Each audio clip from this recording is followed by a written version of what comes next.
The alien discovery for over 200 years, the alien race known as the Zarnath had searched the stars for power. They were masters of science and technology. They had conquered dozens of planets, enslaved thousands of species, and built armies no one could stand against. But they were not satisfied. Deep inside their war council chambers, one question remained unanswered. What made humans so hard to kill? Every time they fought humans, something strange happened. The humans were smaller, weaker, slower, but they never gave up. Even when they were losing, even when they had no weapons, even when they were bleeding to death, they still kept fighting. And sometimes they won. That scared the Zarnath more than any weapon. So when a Zarnath scout ship found a human escape pod drifting near the ruins of a burned colony, they pulled it aboard. Inside there was only one body.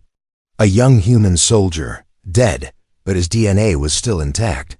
High Commander Velkar ordered the body to be taken to the labs on Moonbase 9, where their top scientists worked in secret. Dr. Velkar was old by Zarnath standards. His skin was silver blue, his eyes black like polished stones, and his mind sharper than a blade. He had studied hundreds of species, but nothing had ever confused him like humans. They should not be so strong. They should not recover from wounds so fast. They should not be so hard to break. But now, with this body, he had a chance to find out why. He placed the human's blood sample into the scanner. The machine hummed quietly.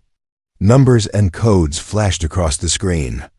For the first few seconds, nothing seemed special.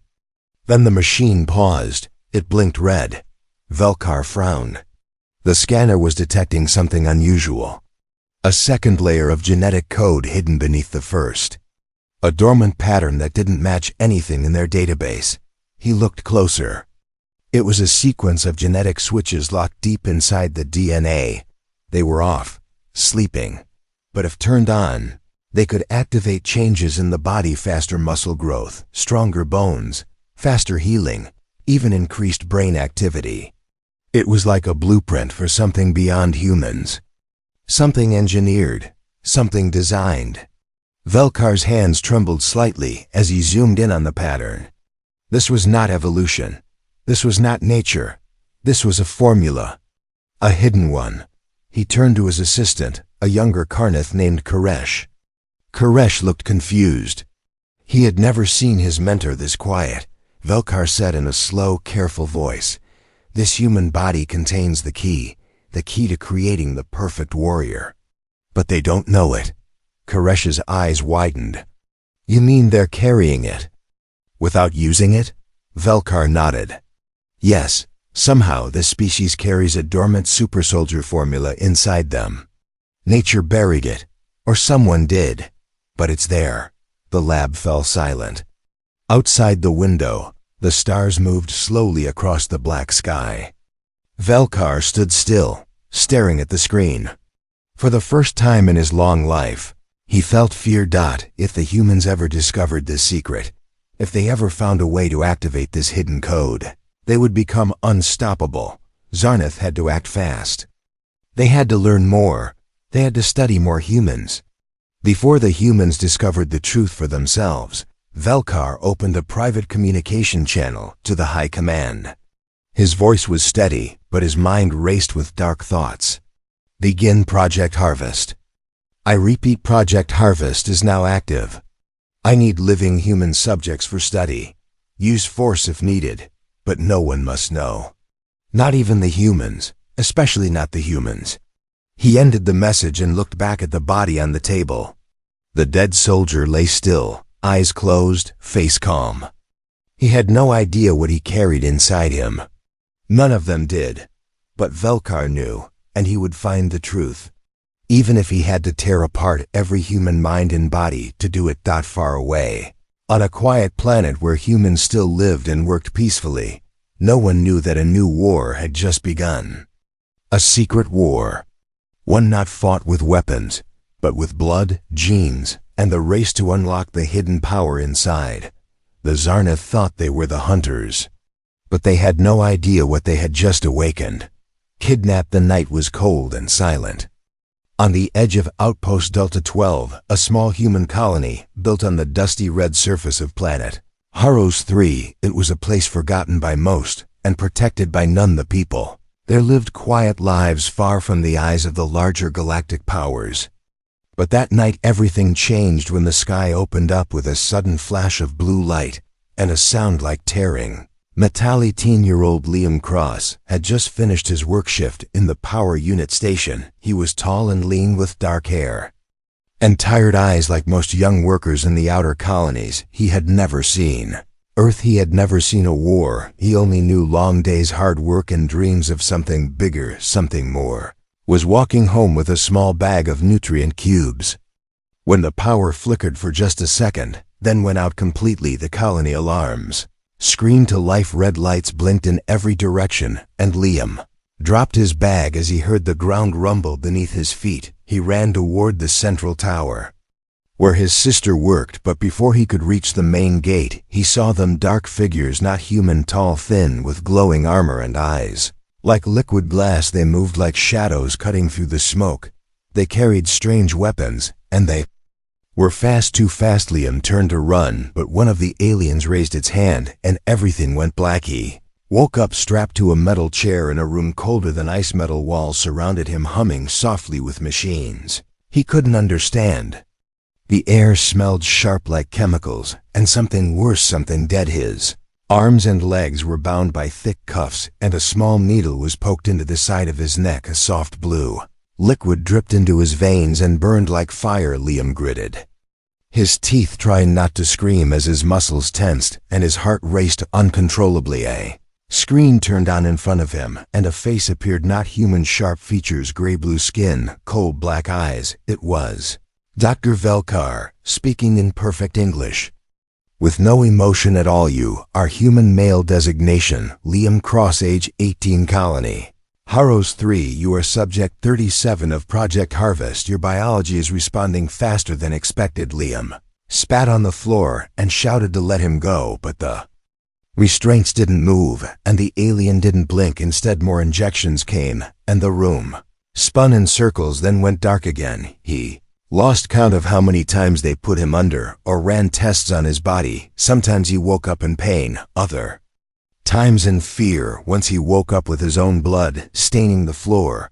But each time something changed inside him. Something grew, something ancient and angry. His skin became tougher, his eyes clearer, his hearing sharper. He could smell the metal in the air and hear footsteps from rooms away. He felt stronger, faster, but also colder, as if part of him was becoming something else. Then, one night as the lights dimmed and silence fell across the alien station, Liam sat in his cell and listened. The guards were moving slower that night. One of them yawned behind the door. Liam had memorized every click and beep in the hallway. He knew exactly when the laser lock opened, and when it reset. He knew the guard's pattern, and he knew this was his only chance. As the door buzzed open for the night check, Liam tensed, his legs pushed against the back wall with all his strength, and as the alien stepped in, Liam slammed into him, breaking the creature's arm and stealing his stun baton before he could scream. Liam hit him again and again until he dropped to the floor. Unconscious, Liam grabbed the guard's wristband and scanned the lock. It clicked green, and the door opened. He stepped into the hallway, barefoot, eyes wide, senses alert. His heart thundered like a drum, and he didn't stop moving. He ran past rooms filled with strange machines, glass tanks, holding other humans, some dead, some twitching with weak breath. They had been tested too, maybe worse than him, but he had no time to help them, not yet. As he reached the end of the corridor, two guards spotted him. One raised a rifle, but Liam was faster. He ducked under the blast and closed the distance in 2 steps. His fists slammed into the alien's chest and cracked bone. He turned and kicked the second into a wall, the baton humming in his hand as he took him down too. The alarm finally sounded, red lights flashed, and the station shook with movement. Liam kept running. Doors opened and closed in front of him. Every corner brought danger, but every corner also brought knowledge. He was faster now, stronger than he should be. He remembered the injections, the pain, the voices in his head, whispering instincts, not his own, telling him How to move, how to fight, how to survive. He burst into a control room and locked the door behind him. Breathing hard blood on his shirt and hands, he looked around at the glowing screens and saw himself on a dozen cameras, fighting, escaping, moving like a wild animal. Then he looked up and saw something worse. Rows of tanks filled with liquid, and inside each tank was a human. Not just any human. They all looked like him, copies. Exact copies of his face, his body, his scars. Some were asleep. Some were awake and staring back at him with cold, emotionless eyes. Liam backed away from the screen, heart pounding louder than ever. He whispered to himself in shock and disbelief. The hell are they doing to me? And deep in the station, Dr. Velkar watched the same footage and smiled. Subject 37 has activated Phase 2. Begin tracking immediately, he said. Even he did not know what Liam was becoming. Not yet. The secret files on Earth, far from the dark laboratories of the Zarnath and the nightmare Liam was escaping. A different kind of mind was working quietly in the shadows. Her name was Alara Quinn, 24 years old, a genius hacker who lived off-grid in the lower districts of New Geneva City. She didn't trust governments, she didn't trust corporations, and she certainly didn't trust anything coming from space. Her room was small, cluttered with screens, wires, and humming processors, walls covered in data maps and blinking servers. A cold blue glow lit her pale face as her eyes scanned thousands of lines of alien code that she had intercepted 2 nights ago. While tapping into a private satellite signal, she didn't expect to find anything, but something caught her attention. A burst of encrypted data repeating every 4 hours, hidden deep beneath a common mining frequency. At first it looked like nonsense until she noticed certain patterns, the same phrases repeated. Subject 37 mutation, stable sequence unlocked, human DNA analysis in progress. Lara froze, froze. The word human made her heart skip a beat. This wasn't just alien chatter, this was about people, and if the code was right, these aliens were studying them closely and doing more than just watching them. She dug deeper, pulling strings across every darknet channel. She knew until her screens were flooded with fragmented transmissions, stolen medical files, and a name that hadn't been spoken publicly in decades. Project Helix. That name came from something buried deep in the Earth's government archives. A failed research program long shut down, classified at the highest levels. According to the files, it was a study done over 70 years ago. After the first contact with alien life, it focused on human adaptability, strange recoveries during wartime, and genetic patterns. No one could explain it. Was scrapped, or so they said. But the reports told a different story. They spoke of human test subjects who survived fatal injuries, whose bodies reacted unnaturally fast to change, and one strange entry stood out. Subject HX7 recorded rapid healing under extreme stress, increased muscle mass after repeated trauma, full memory retention after brain damage. Subject died in lab fire, no remains recovered. Eller leaned back in her chair, eyes wide, breath shallow. She understood now. This wasn't new. The governments had known humans were different. They just never told anyone. And now someone else had found the same truth. Maybe the Zarnath, maybe someone worse. She turned on her recorder and began speaking, her voice low but steady. If anyone is hearing this, I think they're taking humans from colonies. I think they're testing them. I think someone out there found something inside US, something we don't even know is there, and they're trying to use it or stop it before we find it ourselves. She paused the message and stared at her reflection on the dark screen. Her hands were shaking. Who are you, Liam Cross?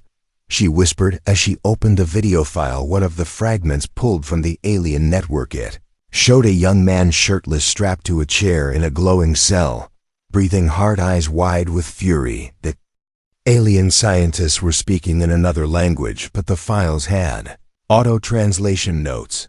Subject 37 resistance increasing, muscular output beyond projections. Subject displays enhanced reflex pattern. Subject possibly unstable era.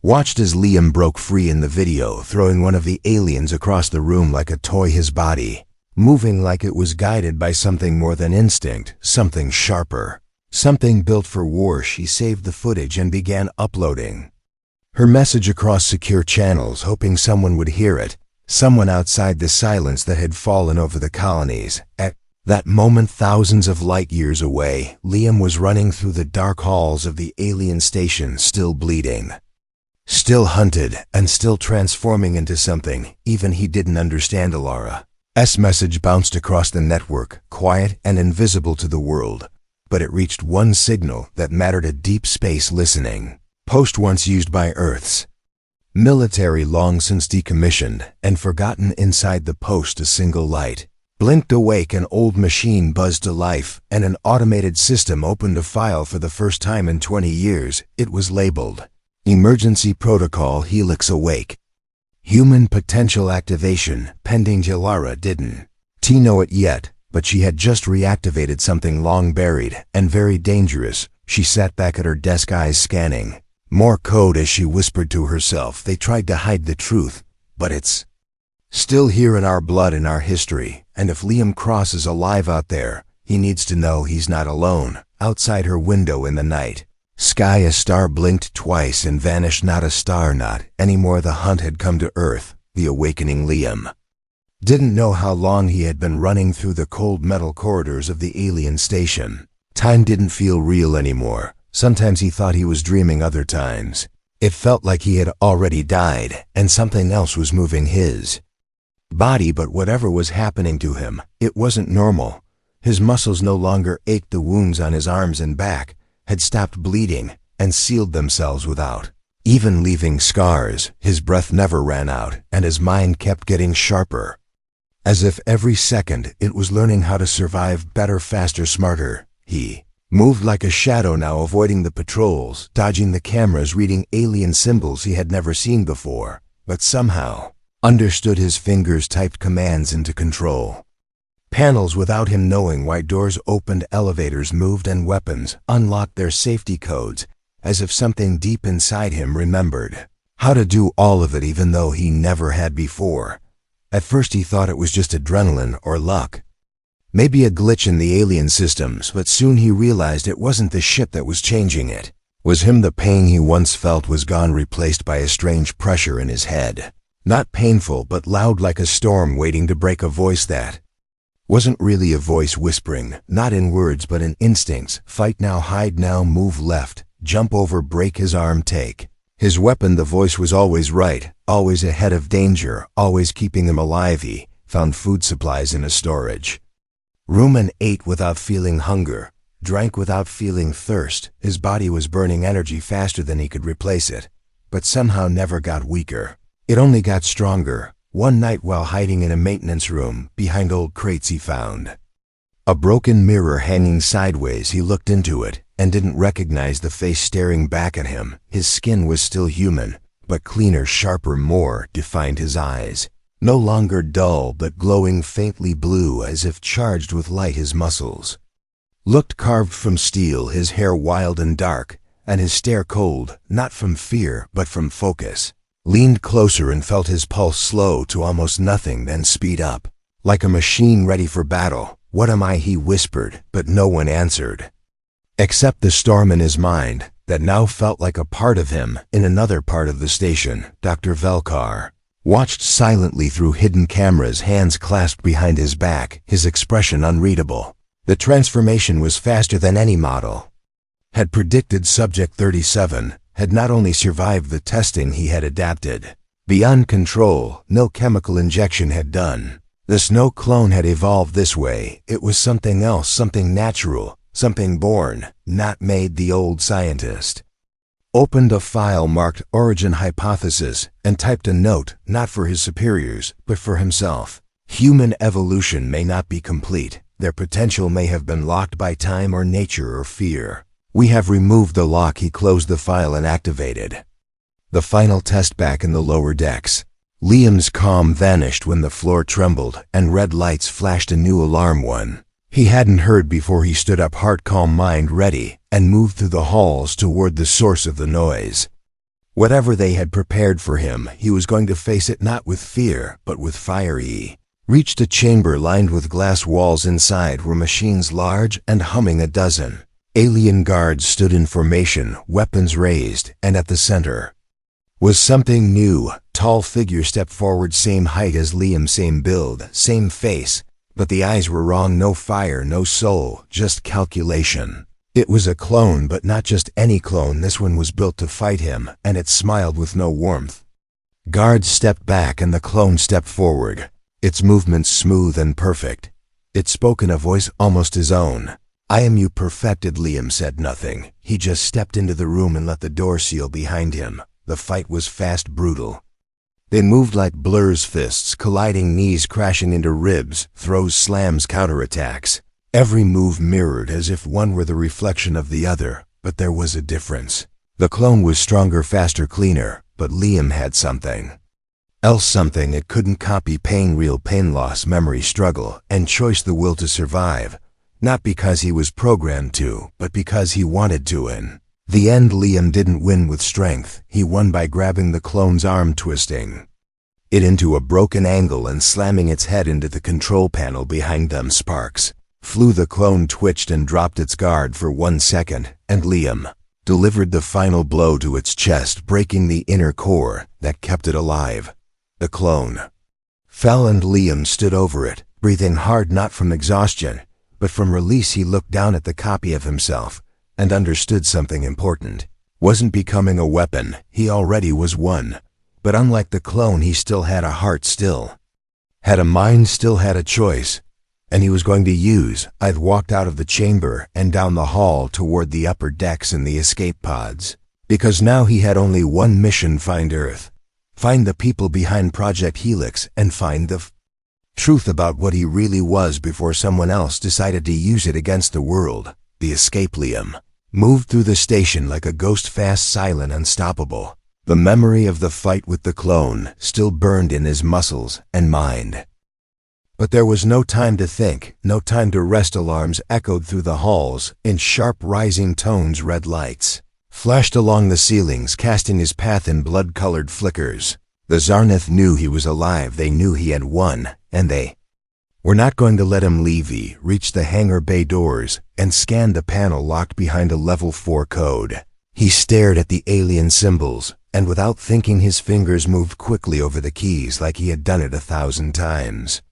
Before the screen blinked green and the door slid open with a deep, metallic growl. Inside the hangar were several small scout ships, sleek black shapes resting under pale lights, but Liam didn't stop to admire them. His eyes locked onto the escape pod tucked in the far corner, smaller than the others, unguarded, unmarked, probably forgotten, but fast and quiet. That was all he needed. As he crossed the hangar, a sudden burst of movement made him drop into a crouch just in time to avoid a plasma bolt that sliced through the air where his head had been. A group of Zarnith guards stormed in from the far doors, weapons raised, formation tight, but Liam didn't wait. He moved low and fast, zigzagging across the open floor. Weapons fired again, melting parts of the walls and crates behind him, but not touching him. He grabbed a metal rod from the floor and hurled it like a spear. It slammed into the chest of the lead guard, knocking him backwards into his team, breaking the line and giving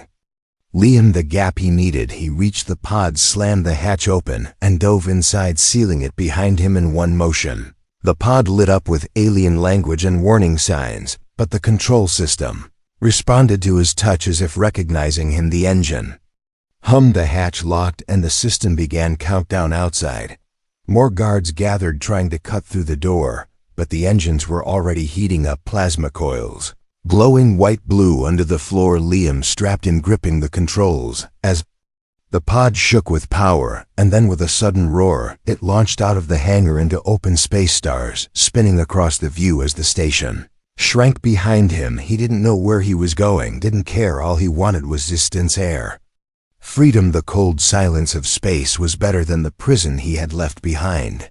Even now his mind wasn't at peace. Strange memories flickered through his head, images that weren't his, voices he had never heard before, numbers, equations, strategies, ancient battlefields, weapons he had never seen yet, somehow understood. His hands shook, but not from fear. It was the awakening, something inside him, still shifting, still unlocking. Hours passed, maybe more. Time didn't feel real in space. Liam checked the pod's navigation system and saw a nearby relay station. Unmarked inactive, but close enough to reach. He could use it to send a message if it still worked, if someone was listening. Meanwhile, on Earth, Ilara sat staring at her screen's new messages. Flooded in encrypted warnings, ghost signals, movement from the colonies that had gone silent. Project Harvest was spreading faster than she feared, and someone had just tripped every silent alarm buried under old military networks or computer pinch. Once, then again, then a stream of code began appearing across her main screen, not from Earth, not from any known satellite. It was alien, but inside the data, she saw something familiar, a name, Liam Cross, and a heartbeat signal tied to his pod. He was alive and he was sending a message. Ilara decrypted the file with shaking hands. Her screen flickered, and then the video appeared, grainy but clear. Liam's face, bruised, blood on his cheek, eyes glowing faintly like fire behind ice. He spoke slowly. Clearly, this is Liam Cross, human survivor of Harvest Project. I escaped the Zarnath facility. I have information and proof. They are cloning us, using us, testing something buried in our DNA. I don't know what I am anymore, but I know I'm not alone. If you receive this, get the message to Earth's defense network. Wake up whoever is still in charge. We need to prepare for war. The screen cut out. Ilara sat frozen, the words echoing in her ears. Not alone, not human, not done. She reached for her emergency line 1 that hadn't been touched in years, and opened a channel to an old contact, Colonel Mason, a man who once fought during the first alien incursion, a man who knew the truth. Across the ocean in a quiet military outpost, an old communicator buzzed to life. Colonel Mason picked up the call, his tired eyes narrowing as he heard the voice on the other side. The kid's alive, he's out, and they're coming. Mason stood slowly, bones creaking like old armor pulled from storage. He opened a case from under the floor. Inside were files marked classified, maps, hidden base codes, and an old photo of a young man in training gear with the name Cross written on the chest. He looked out the window at the night sky and spoke to no one in particular. If they wanted a war, they were about to remember why humans never stopped fighting. The Supersoldier War. The stars above the broken moon of Virax burned cold and silent as the Zarnath prepared their army, not with ships or machines, but with bodies. Tanks lined the underground facility, stretching beyond sight, each one filled with thick blue liquid, and suspended inside were humans not born but grown, not raised but engineered copies of Liam Cross, exact in shape but hollow in soul, their eyes closed, their minds silent, waiting for activation. The Velkar stood in the control chamber, watching as the final sequence was entered. His long fingers moved across the panel, as if performing an ancient ritual. Years of planning, years of failure, and now perfection. The clones were ready, faster, stronger, more obedient. No emotion, no rebellion. Just purpose, pure and simple. They would be the final weapon, the answer to human unpredictability. But the original Liam was still alive, and worse, he had escaped. Not just physically but mentally. He had evolved beyond even their projections. The formula in his DNA was no longer locked. It was alive and growing, adapting with each challenge, feeding off pain and choice, not programming. And now he was headed back with help. In low orbit above Earth, a stolen Zarnath shuttle entered stealth mode. Liam sat inside with Ilara and Colonel Mason, both armed and tense.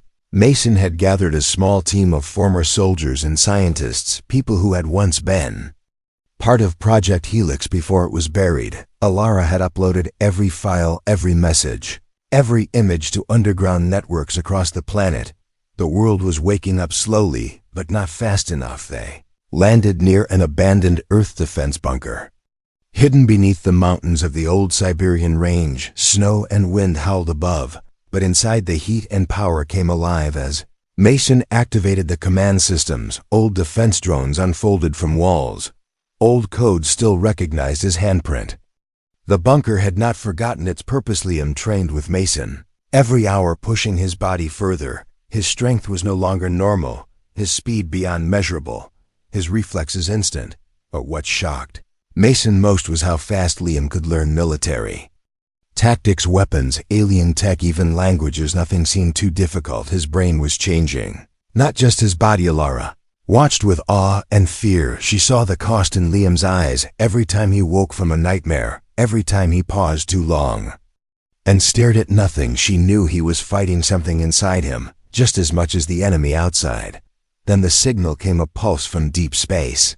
A challenge, not in words, but in action. The clones had been deployed on Virex, and they were heading to Earth, not in warships, but in teleportation pods hidden in cargo vessels, each one holding 10 units, 10 soldiers who looked like Liam but felt nothing. Mason made the call. Earth defense protocols were activated for the first time in decades across the globe's silent bunkers. Opened, old satellites, realigned, anti-orbital systems came online, but the real fight would not be in the skies.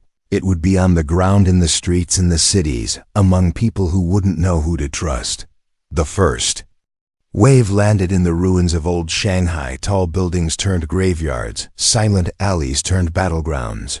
Liam led the first team, boots crushing, glass eyes locked forward as the clones approached. Perfect posture, perfect form, emotionless faces, glowing weapons raised. They fought without fear, without hesitation, but not without weakness. Liam noticed it first. Their movements were predictable. No emotion meant no creativity, no soul. They didn't adapt when cornered, didn't retreat when losing.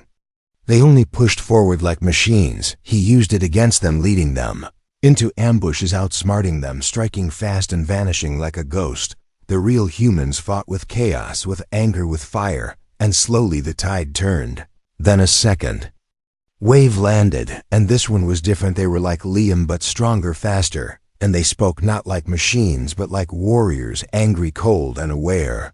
These were not empty copies. They were enhanced leaders, the best of the clones, and they had a message for Liam. You are the blueprint, they said. You are the mistake, we are the future. Liam stared at them, his hands shaking, not from fear but fury. You're not the future. You're the reason we fight for it. The battle that followed was not like war. It was like watching gods clash, steel and fire, fists and fury. The ground cracked, walls shattered, entire blocks turned to dust as Liam and his team fought the elite clones, each one more skilled, more deadly, but none more determined. In the heart of the city, as smoke and ash filled the sky, Liam stood over the last fallen clone, his body bruised, bleeding, but unbroken, and in that moment the world saw him not as a weapon, not as a monster, but as a leader. From rooftops, cameras captured every second. Messages spread across every channel. Earth was watching, and Earth was rising.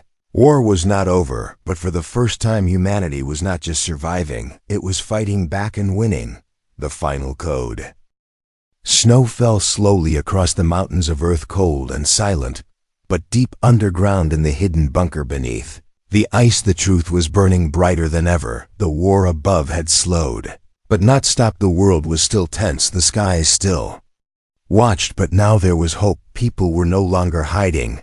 They were preparing, learning, connecting, and behind it all stood the one who had started it, not by choice, but by blood. Liam Cross. He stood in the core chamber of the bunker, muscles bruised, armor cracked, dried blood on his knuckles and chest, but his eyes were steady. Across from him stood Alara, her hands hovering over a console filled with ancient symbols. This was at the place where Project Helix had truly begun, not in a lab, not in a test, but in an idea that humanity was more than it knew. Colonel Mason paced behind them, reading from an old file covered in dust and faded ink, a file that spoke of a code buried so deep in human DNA that not even the first scientists could explain it. Not a weapon, not a virus, something older, maybe even natural, a code that unlocked the next step, a dormant evolution, waiting for the right trigger. And now that trigger had a name: Liam Cross. The machine in front of them hummed louder, lights shifting to green, lines of code scrolling like rivers on the glass.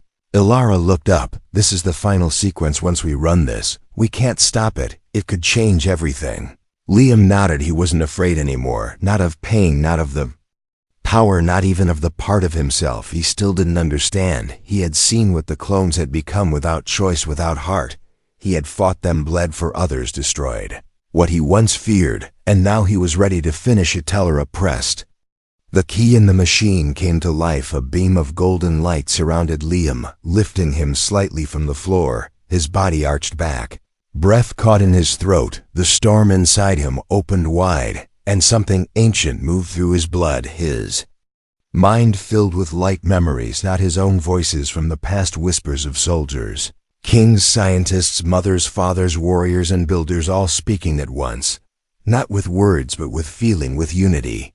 He saw visions of Earth burning and rebuilding, of humans standing together and falling apart, of battles won and lost, but always rising, always adapting, always more than they were meant to be. And in that moment, he understood the final code was not about strength, not about speed, not about power. It was about connection. It was about choice, the ability to shape destiny, not be ruled by it.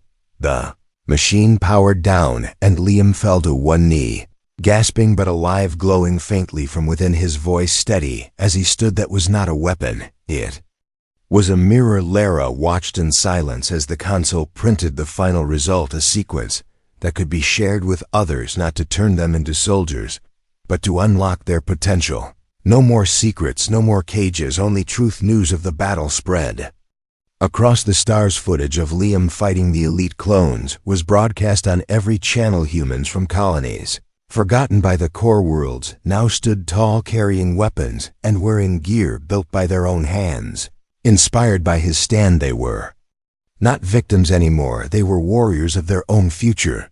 Zarnith Council received the reports with silence. Their armies, broken their stations, burning their secret projects, exposed the galaxy, no longer feared them. The galaxy now watched Earth. Dr. Velkar was never found. Some say he vanished into deep space. Others believe he never left the station at all, watching, waiting. But his legacy was no longer his to control. The code belonged to the humans now, and they would decide what to do with it. Months passed, and the Earth began to heal. Cities rebuilt, families reunited, colonies reconnected, and across every region people volunteered to undergo the awakening, not to become super soldiers, but to become more fully themselves, smarter, faster, braver, more human. Liam never returned to a normal life. He traveled from city to city, colony to colony, teaching, training, guiding, not as a leader above them, but as one of them. He stood in the ruins and helped raise new homes. He stood at funerals and carried the fallen. He stood with children and told them they were stronger than they knew. One evening, as the sun dipped below the mountains, Liam stood on a hill looking at the stars, Ilara beside him, Mason retired and peaceful. At last the sky was quiet, but he knew it would never stay that way, and that was all right, because Earth was ready now, not because of weapons or technology, but because it had remembered who it truly was. Ilara asked him, "Do you think it's over?" Liam smiled faintly. "Not over, just begun, and this time we're not fighting to survive, we're fighting to live." Wind carried his words into the night, and far above the stars shimmered like old promises finally kept. Code had always been there, waiting, and now it was awake,